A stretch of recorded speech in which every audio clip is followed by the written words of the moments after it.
Hello. അപ്പോൾ ഞങ്ങളിന്ന് പുതുക്കുളുങ്ങര കാവിൽ തൊഴുതാൻ വന്നിരിക്കുകയാണ് കേട്ടോ. കുറേ നാളായി നമ്മളിങ്ങോട്ട് വന്നിട്ട്. അപ്പോൾ ഞങ്ങൾ 4 പേരും കൂടി വന്നതാണ്. നവരാത്രി ആരംഭം തുടങ്ങിയല്ലോ, അപ്പോൾ നമ്മളൊന്ന് തൊഴുതാൻ, അതുകൊണ്ടാണ് കേട്ടോ ഇന്ന് തന്നെ പോകാമെന്ന് വിചാരിച്ച് നമ്മൾ അമ്പലത്തിൽ കയറി തൊഴുതി. നമ്മൾ അർച്ചനയ്ക്കൊക്കെ കൊടുത്തിട്ടുണ്ടായിരുന്നേ, അതൊക്കെ കിട്ടി, അതൊക്കെ വാങ്ങിച്ചു. നമ്മളത് ബാക്കിൽ ഒരു താമരക്കുളമൊക്കെ ഉണ്ട് കേട്ടോ. അപ്പോൾ നമ്മൾ അവിടേക്ക് വന്ന് നോക്കി, കുറച്ച് നേരം നിന്നു. വൈറ്റ് കളർ താമരയാണ് കേട്ടോ അവിടെ കൂടുതലുള്ളത്. അപ്പോൾ നമ്മൾ പ്രസാദം കിട്ടിയത് പാറു ആദ്യം തന്നെ പഴമൊക്കെ എടുത്ത് കഴിച്ചു കേട്ടോ. അപ്പം പിന്നെ തക്കുടും അങ്ങനെ 2 പഴവും ഉണ്ടായിരുന്നേ, അപ്പോൾ 2 ആൾ ഓരോന്നെടുത്ത് കഴിച്ചു. പിന്നെ നമ്മൾ കുറച്ച് നേരം താമരക്കുളത്തിൻ്റെ അടുത്ത് നിന്നു കേട്ടോ. നല്ല രസമാണ് അവിടെ നിന്ന് കാണാനൊക്കെ കേട്ടോ. അതിൻ്റെ സൈഡിലൂടെയാണ് മെയിൻ ഹൈവേ നമ്മളെ.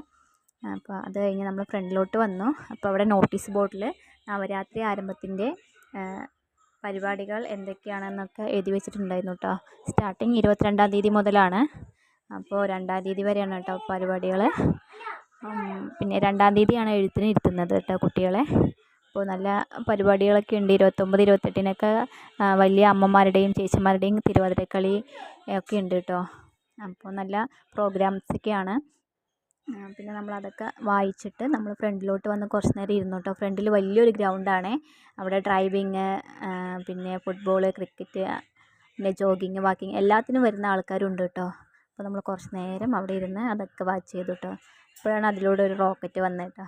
നമ്മൾ റോക്കറ്റൊക്കെ നോക്കി. നല്ല രസമാണ് കേട്ടോ നമ്മൾ അമ്പലത്തിൻ്റെ ഫ്രണ്ടിലോട്ട് ഇങ്ങനെ കുറച്ച് നേരം ഇരിക്കാൻ. അപ്പോൾ ഞങ്ങൾ കുറച്ച് നേരം അവിടേക്ക് ഇരുന്ന് എന്നിട്ടാണ് കേട്ടോ നമ്മൾ അവിടെ നിന്ന് ഇറങ്ങിയത്. അപ്പോൾ അവിടെ ഫ്രണ്ടിൽ റോഡ് പണി നടന്നുകൊണ്ടിരിക്കുകയാണ് നമ്മുടെ ഹൈവേയിൽ. അപ്പോൾ നമ്മൾ ഷോർട്ട് കട്ട് വഴിയാണ് കേട്ടോ പോയത്. അപ്പോൾ നമ്മൾ അവിടെ നിന്ന് ഇറങ്ങി നമ്മൾ ബസ്സൊക്കെ കയറി. നമ്മൾ ബസ്സിലാണ് പോയത്.